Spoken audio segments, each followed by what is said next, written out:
আসসালামু আলাইকুম। বিএনপির শীর্ষ নেতাদের অতি সাম্প্রতিক যে বক্তব্য তা আমাদের কাছে বড়ই অদ্ভুত মনে হচ্ছে এবং অনেকখানি অস্বাভাবিক।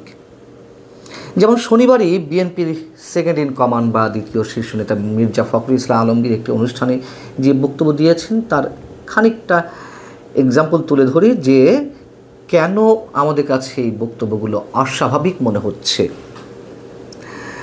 তিনি বলছেন যে অন্তর্বর্তী সরকার কাজ শুরু করেছে, নিঃসন্দেহে তারা এরই মধ্যে অনেক ভালো কাজ করেছে, আমাদের পথে দেখাচ্ছেন। গত 10 মাসে যেসব ঘটনা ঘটেছে তাতে সন্ধিহান হয়ে পড়েছিলাম, কিন্তু অত্যন্ত আশ্বস্ত হয়েছি যখন ডক্টর মোহাম্মদ ইউনূস এবং তারেক রহমানের বৈঠকে কতগুলো বিষয়ে একমত হওয়া গেছে দুপক্ষের পক্ষ থেকেই। এতে আশার আলো দেখা দিয়েছে। নির্বাচনের মাধ্যমে দেশের মানুষের আকাঙ্ক্ষা পূরণ হবে এমনটা সবাই আশা করছে। কেন অদ্ভুত বলছিলাম, কেন অস্বাভাবিক বলছিলাম? বিএনপি নেতাদের বক্তব্য। তারেক রহমান এবং ডক্টর মোহাম্মদ ইউনূসের বৈঠকটি কবে হলো? 13ই জুন। এর আগ পর্যন্ত বিএনপির যে বক্তব্য, যে হুঙ্কার, যে হুঁশিয়ারি, নানান ধরনের সন্দেহ, বিদেশিদের যে এজেন্ডা বাস্তবায়ন করছে সরকার, স্পষ্টভাবে বলেছে। হঠাৎ করে ইউটার্ন, একেবারে সরকারকে ব্ল্যাঙ্ক চেক দিয়ে দেওয়া যে অনেক ভালো কাজ করেছে 10 মাসে। কিছুটা সন্দেহ জেগেছিল, কিন্তু এক বৈঠকেই সব শেষ হয়ে গেছে। কি এমন রহস্য লুকিয়ে রয়েছে সেই বৈঠকে?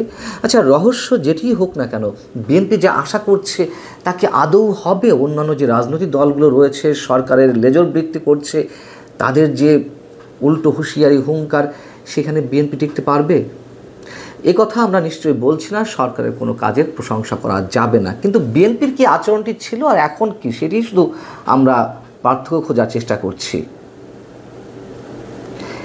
এত দ্রুত ব্ল্যাঙ্ক চেক দিয়ে দেওয়ার পরে বিএনপি অন্যান্য যে রাজনৈতিক দলগুলো রয়েছে বা ব্যাঙের ছাতার মতো যে দলগুলো গজিয়ে উঠছে, সংখ্যাতাত্ত্বিকভাবে তাদেরকে যে একটা বড় জোটের আকারে নিয়ে যাওয়া হবে, তাদের কাছে বিএনপি তাদের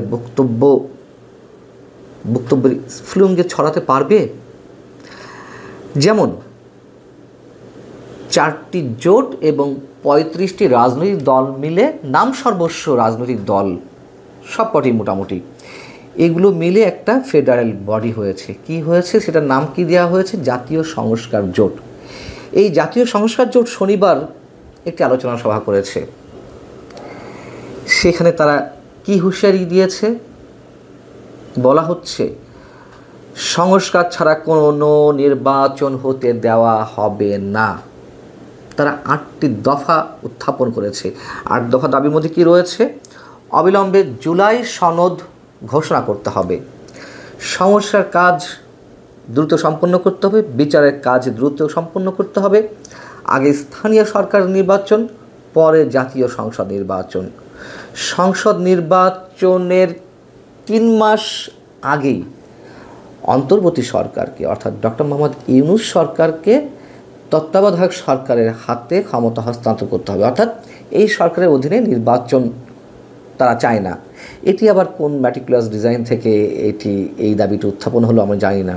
তত্ত্বাবধায়ক সরকারের কথা অনেকেই বলছিল, হাইকোর্টের রেফারেন্সে, হাইকোর্টের যে রায় তার আলোকে নতুন তত্ত্বাবধায়ক সরকার আসতে পারে, কিন্তু তারা তো সরকারের লেজর বৃত্তি করছে, তারা কেন আবার এই দাবিটি তুলছে আমরা জানি না, এখনই কোনো মন্তব্য করা যাচ্ছে না। যাই হোক, তাদের মতো করেই আবার এই মুহূর্তে মহাশক্তিশালী সরকার যারা পরিচালনা করছে পেছন থেকে, সেই জামাতে ইসলামী, তারাও হুঙ্কার ছেড়েছে।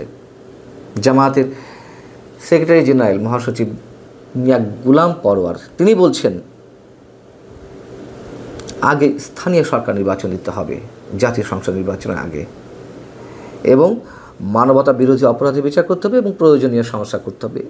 এগুলো তারা আগেও বলেছে, কিন্তু জামাতের স্ট্যান্ড সম্ভবত আমরা তো কিছু বুঝতে পারছি না। সকালে এক কথা, বিকালে এক কথা।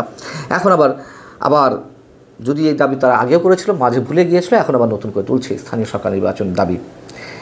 এই যে 35টি রাজনৈতিক দল বা জোট, জামাতের বক্তব্য, এনসিপি তো বলতেই আছে স্থানীয় সরকার নির্বাচন দিতে হবে, বা ঢাকার যে আন্দোলন ঢাকা দক্ষিণ সিটি কর্পোরেশনের মেয়র পদকে নিয়ে, তারা হুঁশিয়ার দিয়ে রেখেছে, মোটামুটি জানান দিয়ে রেখেছে 2 সিটি কর্পোরেশনে মানে স্থানীয় পর্যায়ে নির্বাচন দেওয়া হতে পারে বা হবে। সামরিক কর্মকর্তাদের একটা দল এসেছে, আপনারা অনেকে খেয়াল করেছেন, রিপাবলিক পার্টি। এই বাংলাদেশ রিপাবলিক পার্টি কারা করেছে? সাবেক সামরিক কর্মকর্তারা করেছে। অনেকে আছেন সাবেক সামরিক কর্মকর্তাদের, অনেকেই এর মধ্যে রয়েছেন। এবং এর আবার প্রধান উপদেষ্টাকে ক্যাসিনো কাণ্ডর যিনি প্রধান, সেলিম প্রধান, এই টাইপের কোন একটা নাম, হ্যাঁ যাও। সামরিক কর্মকর্তারা এই দলটি নিয়ে এসে কি বলছে? তারা বলছে যে ঐতিহাসিক 47, 71-এর মহান মুক্তিযুদ্ধ এবং 24-এর গণ অভ্যুত্থানের চেতনায় উদ্বুদ্ধ হয়ে বৈষম্যহীন, ন্যায়ভিত্তিক এবং কল্যাণমুখী রাষ্ট্র গঠনই তাদের লক্ষ্য। এই যে 24, 71-এর মাঝখানে রেখে ওপাশে আবার 47, এগুলো কাদের চেতনা, কাদের আদর্শ? ন্যাশনাল সিটিজেন পার্টি, জাতীয় নাগরিক পার্টির।